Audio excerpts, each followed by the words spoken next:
السلام علیکم ورحمۃ اللہ وبرکاتہ۔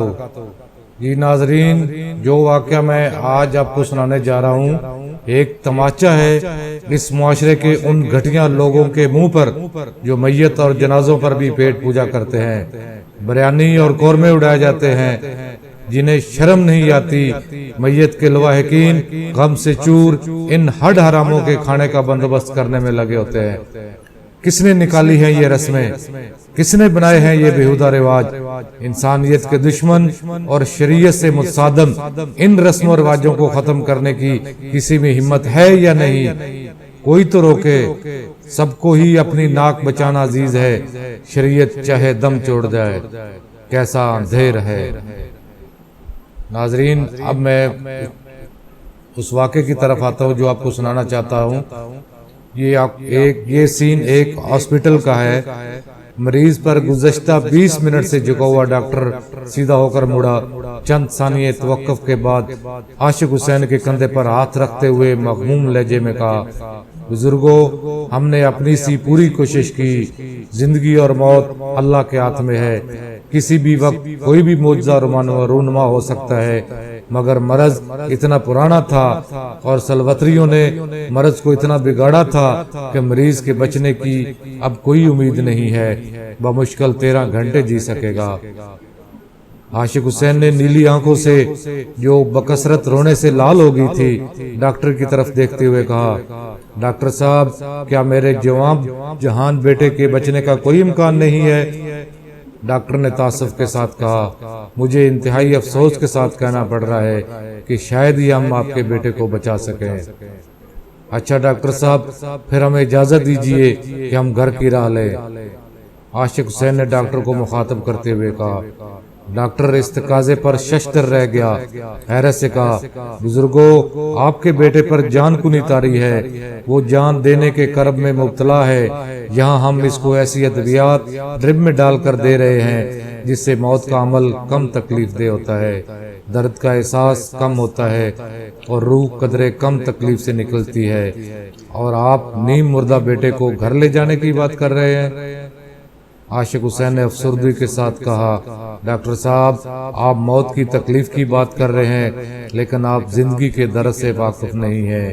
کبھی تو غریب رہ کر زندہ رہنے کا تجربہ کر لیجئے، کبھی تو غریب مر کر دیکھ لیجئے، آپ کو کیا پتا غربت کی زندگی اور غربت کی موت کسی معشر سے کم نہیں ہوتی۔ ہمیں اسپتال سے جانے کی اجازت دیجئے، سرکار پر ہم مزید بوجھ نہیں ڈال سکتے۔ ڈاکٹر نے غصہ ہو کر کہا، یہی تو تم لوگوں کی جاہلیت ہے، پہلے جوان بیٹے کو خود ساختہ ڈاکٹر، حکیموں اور پیروں فقیروں سے علاج کرواتے ہوئے موت کے منہ میں دھکیلا، ایک سادہ عام سی بیماری کو اتنا پیچیدہ کر دیا کہ بیچارہ اس دنیا سے رخصت ہو رہا ہے اور اب اسے چین سے مرنے بھی نہیں دے رہے ہو۔ کیا یہ آپ کا فرزند ہے یا کوئی دشمن؟ عاشق حسین پھوٹ پھوٹ کر روتے ہوئے بولا، ڈاکٹر صاحب، اگر یہ چین سے مر گیا تو دنیا والے مجھے چین سے جینے نہیں دیں گے۔ میرے بیٹے کی دردناک موت میں ہی میری آبرو مندانہ زندگی چھپی ہوئی ہے۔ ہمارے گاؤں تک بس کا کرایہ 120 روپے ہے اور ایمبولینس والے 6000 مانگتے ہیں۔ بس والے میت کو ٹکٹ نہیں کاٹتے اور نہ ہی مردے کو سیٹ دیتے ہیں، البتہ راستے میں اگر کوئی سواری مر جائے تو لاش کو اتارنے کا نہیں کہتے۔ آپ نے 13 گھنٹے مزید زندہ رہنے کا کہا ہے اور یہ تجہیز و تکفین کے لیے مناسب وقت ہے۔ ایمبولینس کا کرایہ آخری رسومات پر خرچ کر لوں گا اور بس میں انشاءاللہ اسے موت بھی جلد آ جائے گی، جان کنی کے عذاب کا دورانیہ بھی کم ہو جائے گا۔ ڈاکٹر یہ سب کچھ سن کر سن ہو گیا، بنا کچھ کہے چل پڑا۔ عاشق حسین بیٹے کو ٹکٹکی باندھے اس وقت تک دیکھتا رہا جب تک آنکھوں میں امڑتے ہوئے آنسوؤں نے اس کا چہرہ ڈھانپ نہیں دیا تھا۔ اتنے میں نرس نے آ کر عاشق حسین کو ڈسچارج سلپ تھماتے ہوئے کہا، بابا جی، آپ مریض کو لے جا سکتے ہیں۔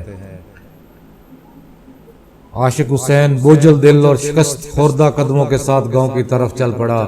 بس میں دوران سفر جب بھی وہ گاؤں سے کوسوں دور تھا، وہ تجہیز و تکفین کے پورے اقدامات کو ذہن میں ترتیب دے چکا تھا۔ آج جمعہ مبارک کا دن تھا، صبح کے 10 بج رہے تھے۔ اسے امید تھی کہ گاؤں پہنچتے پہنچتے اس کے بیٹے کی جان جا چکی ہوگی۔ گاؤں والے آنن فانن قبر کھود کر تیار کر لیں گے۔ کفن، عرق کے گلاب، ہاتھ کا صابن، مولوی صاحب کی جائے نماز اور دیگر تمام لوازمات گاؤں کے بازار میں سلام دکاندار کے پاس دستیاب ہوتے ہیں۔ اس نے انگلیوں پر موٹا موٹا حساب لگاتے ہوئے تخمینہ 4,500 کا نکالا۔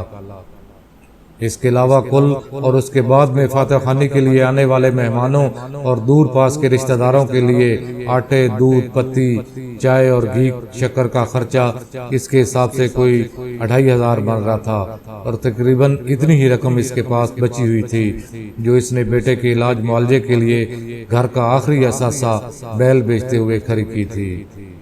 انسانوں سے جانور اچھے ہوتے ہیں، ضرورت کے وقت کام تو آ جاتے ہیں۔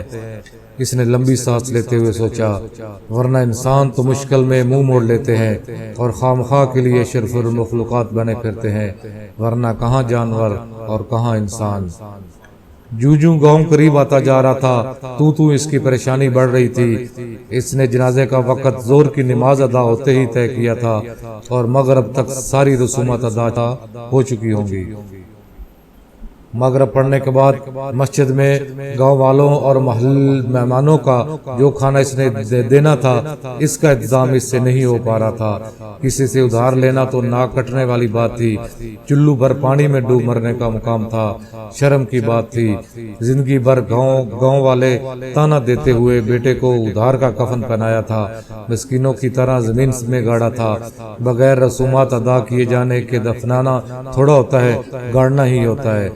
اس نے شکر ادا کیا کہ اس نے مردہ بیٹے کو گاؤں لانے کی بجائے جہاں بلب بیٹے کو لانے کا فیصلہ کیا، ورنہ گاؤں میں شلوار بھی اترتی اور بیٹے کی بخشش بھی نہ ہوتی۔ گلابو کمہار کے ساتھ یہی تو ہوا تھا۔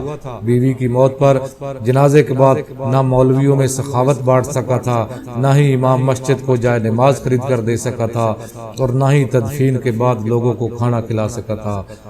مولوی صاحب تو صاف بات کرنے کے عادی تھے، انہوں نے تو بربلا کہا تھا کہ گلابو کمہار کی بیوی کی بخشش نہیں ہوگی، اور اگر پھر بھی کوئی نیکی کام آ گئی اور بخشش ہو بھی گئی تو عذاب قبر تو تا قیامت پکا ہے۔ بیچارہ گلابو کمہار، بیوی بھی جہنمی، اور وہ بھی آج تک کسی سے آنکھ ملانے کے قابل نہیں رہا۔ عاشق حسین کو جھرجھری سی آ گئی۔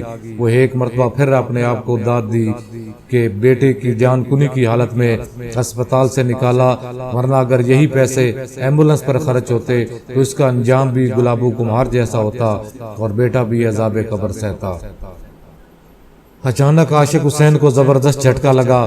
ڈرائیور نے اتنے زور سے بریک دبائی کہ سڑک پر ٹائروں کے نشانات پڑ گئے اور پہیوں کے گھسنے کی کریا آواز بھی دور دور تک سنائی دی گئی تھی، مگر ڈرائیور پھر بھی ان 4 کتوں کو نہیں بچا سکا تھا جو چلتی بس کی زد میں آ گئے تھے۔ بریک لگنے کی شدت سے سواریاں ایک دوسرے پر لڑک گئی تھیں۔ بس میں یکدم سے افراتفری مچ گئی۔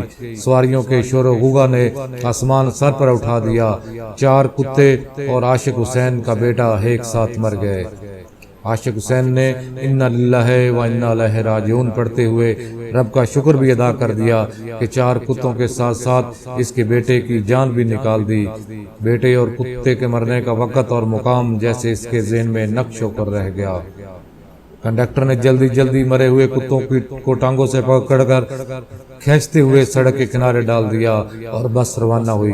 تقریباً 5 منٹ بعد عاشق حسین کے گاؤں کا سٹاپ آ گیا اور سٹاپ کے قریب گھر سے چارپائی منگوا کر عاشق حسین نے گاؤں والوں کی مدد سے بیٹے کی لاش چارپائی پر رکھی اور گھر کی راہ لی۔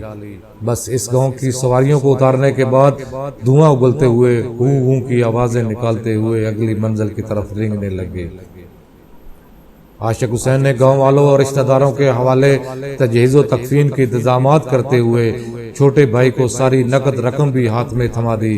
خواتین کے بین اور گاؤں والوں کے باواضح بلند انتظامات کے بارے میں باتوں کے دوران عاشق حسین ایک بڑی بوری میں ایک عدد کلہاڑی، تیز دھار والی چھری اور کام والے میلے اور بوسیدہ کپڑے رکھ کر خاموشی کے ساتھ نکل گیا۔ تھوڑی دیر بعد وہ جائے حادثہ پر موجود تھا۔ سڑک پر ویرانی چھائی ہوئی تھی۔ وہ جلدی جلدی چاروں مرے ہوئے کتوں کو ٹانگوں سے کھینچتے ہوئے سڑک کنارے گنے کے کھیتوں کے اندر لے گیا۔ بجلی کی سی صورت کے ساتھ اس نے چاروں کتوں کو کاٹ کر بوری میں ڈالا اور کپڑوں کے اوپر پہنے ہوئے میلے اور خون آلودہ ملبوسات کو اتار کر ماچس کی تیلی سلگا دی۔ گھر میں داخل ہو کر اس نے بڑی بیٹی کو گوشت حوالے کرتے ہوئے میت کا کھانا تیار کرنے کے بارے میں اچھی طرح سمجھایا اور باہر نکل کر فاتحہ کے لیے آنے والوں میں گھل مل گیا۔ تدفین بھی شان سے ہوئی۔ 4 پیٹی صابن بانٹا گیا اور آنے والے تمام مولویوں میں جائے نماز، سفید ٹوپیاں اور تسبیح بھی تقسیم کی گئی۔ مغرب کے بعد سارے گاؤں کو مسجد میں ہی چھوٹا گوشت کھلایا گیا۔ گرم گرم تندوری روٹیوں کے ساتھ سب نے پیٹ بھر کر کھانا کھایا۔ خوب واہ واہ ہوئی، سب نے لذت کی تعریف کی۔ عاشق حسین مطمئن تھا کہ انشاءاللہ میت کا ایسا کھانا گاؤں میں کسی کے باپ نے بھی اب تک نہیں دیا ہوگا اور نہ ہی آئندہ 100 سالوں میں کھلا سکے گا۔ عاشق حسین نے ایک بھرا ہوا خانچہ مولوی صاحب کے گھر بھی بھجوا دیا۔ خوب دعائیں ہوئی اور مرحوم کو شہید کا درجہ بھی عطا ہوا۔ حالانکہ یہاں سب کے سوچنے کی بات تھی کہ ایک غریب بندے نے چھوٹے گوشت کا بندوبست کیسے کیا، غربت کے باوجود گوشت اس نے کیسے کھلایا، لیکن کسی کو اس بات سے کوئی غرض نہ تھی۔ اگلی صبح فجر پڑھ کر بھری مسجد میں مولوی صاحب نے عاشق حسین کو مخاطب کیا، بھائی عاشق حسین، رات کو تو بڑی عجیب بات ہوئی۔ میں نے اور مولانی جی نے اکٹھے ایک ہی خواب دیکھا کہ تیرا برخوردار جنت کے باغوں میں چہل قدمی کر رہا ہے، خوش و خرم ہے۔ میں نے تو بس صرف یہی دیکھا، مگر مولانی جی کہہ رہی تھی، اسے شہید نے کہا کہ ابا جی کی حویلی بھی وہ جنت میں دیکھ چکا ہے، جس کی سفید موتیوں کی چمک دمک آنکھوں کو خیرہ کرتی ہے۔ تمام جماعت اش اش کر اٹھی۔ عاشق حسین زیر لب مسکرایا۔ اسے پہلی مرتبہ نجس کتے کی پارسائی کے زور کا علم ہوا تھا۔